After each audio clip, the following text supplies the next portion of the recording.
నమస్తే welcome to Aadya media. నేను మీ స్వర్ణ. ప్రస్తుతం మనతో పాటు ఉన్నారు సినీ క్రిటిక్ విజ్ఞాన్ గారు. హలో విజ్ఞాన్ గారు. హలో అండి. మన తమిళ ధనుష్ హీరోగా కన్నా కూడా సింగర్గా మంచి పాపులర్ అయ్యారు. ఎప్పుడో వైదీస్ కొలవరి అంటూ. ఇప్పుడు నవీన్ పొలిశెట్టి సినిమాలో కూడా హతవిధి అంటూ ఇంకొక పాట పాడారు. అది కూడా అంతే వైరల్ అవుతుంది. ఏంటి? నిన్న యాక్చువల్గా ఫస్ట్ గ్లిమ్స్ రిలీజ్ చేశారు స్టార్టింగ్. ఇప్పుడు ఈ సినిమా మనకు తెలిసిందే, అనుష్క సినిమాని అందరం వెయిట్ చేస్తున్నాము, షెఫ్ పాత్రలో ఆవిడ లుక్ని. నెక్స్ట్ స్టార్టింగ్ వాళ్ళు చిన్న చిన్న గ్లిమ్స్ వాళ్ళ బర్త్డేలకు రిలీజ్ చేసినవి చూసినప్పుడు కూడా చాలా హ్యాపీ ఫీల్ అయ్యాము. అండ్ ఇక నవీన్ పోలిశెట్టి స్టాండప్ కమెడియన్గా చేస్తున్నాడు అని చెప్పేసి కూడా బాగా ఉంది. ఈ నిన్న రిలీజ్ చేసిన దాంట్లో ఏముందంటే, ఒక ఫస్ట్ ఈయన వెళ్ళి అసిస్టెంట్ డైరెక్టర్ దగ్గర కూర్చొని ఈ మధ్యకాలంలో హీరోలు అందరూ కూడా వాళ్ళ సినిమాలలో పాటలు పాడుతున్నారు కదా అని చెప్పి అనే ఒక టైప్ ఆఫ్ వాయిస్ ఇస్తారు. అది కూడా బాగా ఇచ్చారు కదండి న్యాచురల్గా.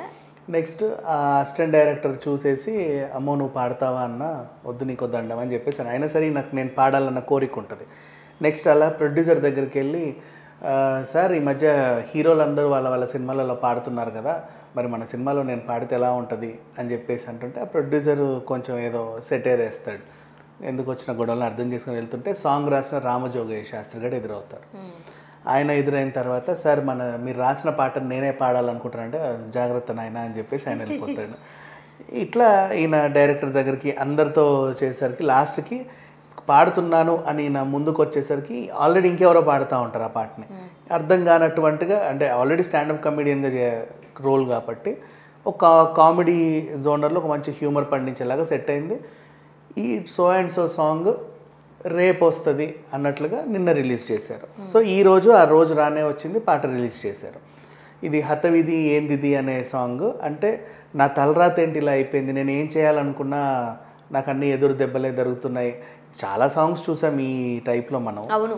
సో ఆ జోనర్లోనే ఇది ఒక సాంగ్, బట్ ఇది ఇంకొంచెం బాగుంది. అండ్ దీంట్లో ఎందుకు ధనుష్ గారిని పెట్టారు అంటే, ఇంతకుముందు వైదీస్ కొలవెరి డీలో ఒక టైప్ ఆఫ్ ఇంగ్లీష్ని కామన్గా మాట్లాడినట్టుగా మనం మాట్లాడినట్టుగా డిఫరెంట్గా చేశారు కదా.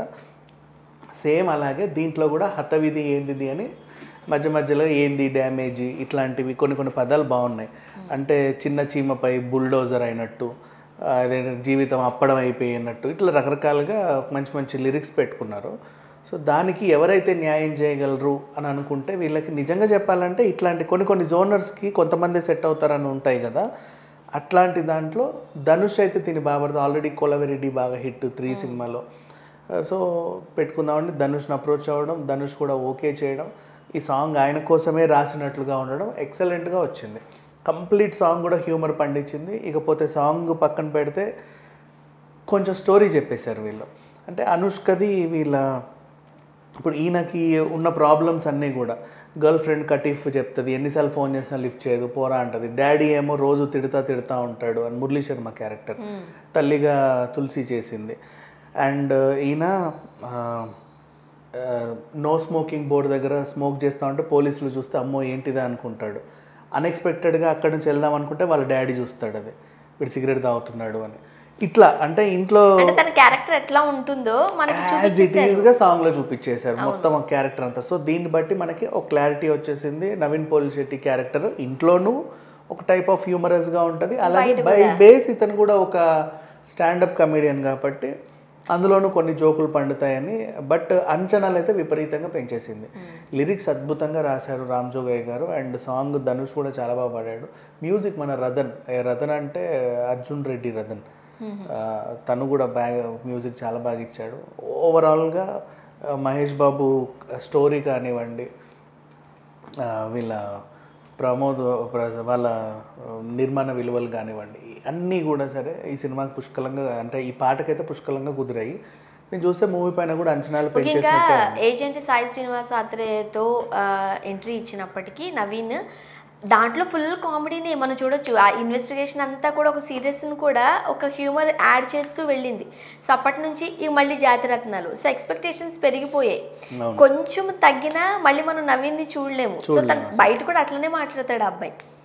సో ఈ సాంగ్ చూసేసరికి ఇప్పుడు మనకంటే ఆడియన్స్కి కావాల్సిన కామెడీ మరొకసారి నవీన్ ఇస్తున్నాడేమో అనిపించట్లే. ఫుల్గా అసలు అంటే ఈయన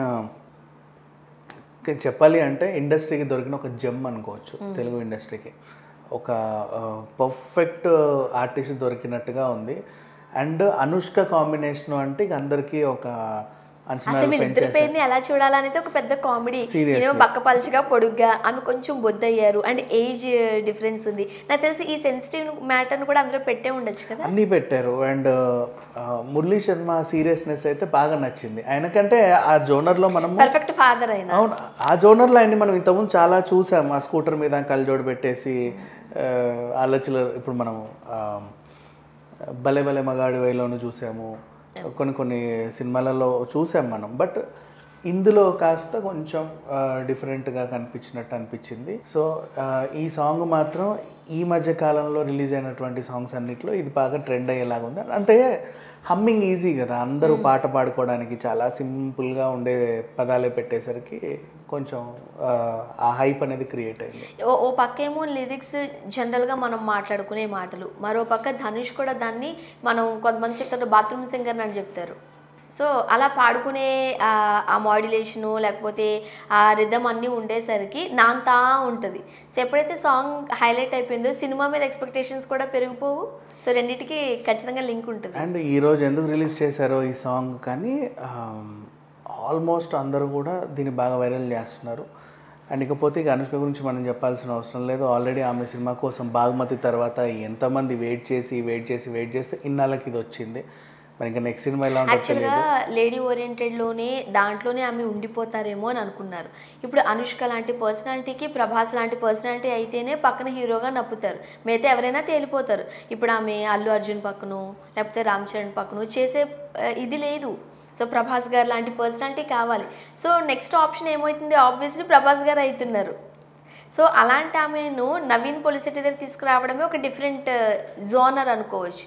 ఎంతవరకు వర్కౌట్ అవుతుంది, ఎలా చూపించాలనుకుంటారు? లేదు, నిజంగా వర్కౌట్ అయ్యేలాగే ఉంది. ఈవెన్ ఈ సమంత కూడా ఇలాంటి ప్రయోగాలే చేస్తుంది ఈ మధ్య. ఇప్పుడు విజయ్ దేవరకొండ అంటే వాళ్ళు ఆల్రెడీ పేరు మనకు సెట్ అయింది కాబట్టి ఓకే. బట్ ఇక్కడ మొన్న సిద్ధు జొన్నల్ గండతో సినిమా అనౌన్స్ చేసింది, సేమ్ నందిని రెడ్డి అదే డైరెక్టర్లో ఏదో కథ. సో అంటే ఈ మధ్య ఈ మన హీరోయిన్స్ అందరు కూడా యంగ్ వాళ్ళతో, ఇప్పుడు ఇంతకుముందు బాలీవుడ్లో ఉండే ఈ కల్చర్. ఐశ్వర్య రాయ్ కూడా రణబీర్ కపూర్తో రొమాన్స్ చేసింది, మహా చూసాం మనం. సో మన దగ్గర కూడా ఆ కల్చర్ వస్తుంది అనుకోవాలి. నాట్ ఓన్లీ నవీన్ పోలిశెట్టి, రేపు విజయ్ దేవరకొండ అయినా సరే, ఈవెన్ సిద్ధు జొన్నల్ గడ్డ అయినా, విశ్వక్సేన్ అయినా, ఈ జోనర్ వాళ్ళతో చేయడానికి వీళ్ళకి ఎలాంటి అభ్యంతరం లేదు, వాళ్ళు చేస్తారనే చెప్పుకోవచ్చు. అంటే ఒక రకంగా చెప్పాలంటే ఇప్పుడు సమంత ఎట్లా ఉన్నారు అని అంటే ఏజ్ విషయం పక్కన పెడితే చూడడానికి కొంచెం సన్నగా ఇట్లానే ఉన్నారు. బట్ అనుష్క గారు అలా లేరు, కాస్త బొద్దయ్యారు.